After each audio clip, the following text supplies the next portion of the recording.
नवनिर्वाचित समाज कल्याण मंत्री संजय शिरसाट यांनी आज सकाळी छत्रपती संभाजीनगरच्या सामाजिक न्याय शासकीय वसतिगृहाची पाहणी करत आढावा घेतलाय।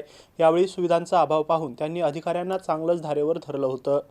नवनिर्वाचित समाज कल्याण मंत्री संजय शिरसाट यांनी आज सकाळीच वसतिगृहाची पाहणी करत विविध विभागांना भेट दिली। यावेळी वसतिगृहात असलेल्या सुविधांच्या अभावामुळे त्यांनी अधिकाऱ्यांना चांगलंच धारेवर धरलं होतं। यावेळी विद्यार्थ्यांशी संवाद साधत विद्यार्थ्यांच्या व्यथा देखील त्यांनी जाणून घेतल्या।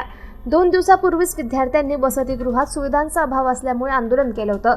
या अनुषंगाने आज समाज कल्याण मंत्री संजय शिरसाट यांनी वसतिगृहाला भेट देत विद्यार्थ्यांशी संवाद साधला।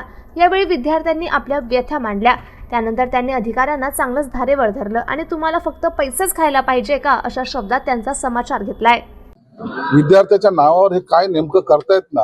आता हे डस्टबिनला आज कवर आले, ते कुठून आणले, कोणी आणले, कसे आणले? मी सकाळी 9:30ला फोन केलाय आणि 10:15 इथं डस्टबिनचा कवर येतोय। दूध पण आलं, दूध आज येतंय, तर झाडूवाला दोन झाडूवाले आज दिसत आहेत। मॅडमला नंतर कळतंय बुका आपायला येतोय, मला बुके स्वागतासाठी। पहा आमचा हॉस्टेलचा दुर्दशा। हे हा जो मूर्खपणा आहे ना, हा जो गोंधळ आहे ना, यांचं काही जाणणार नाही। या मुलांचं भवितव्य खराब होणार आहे। कमीत कमी कुठं शेण खायचं यांची अक्कल तरी असली पाहिजे। म्हणून आता मी याला गांभीर्याने घेतोय।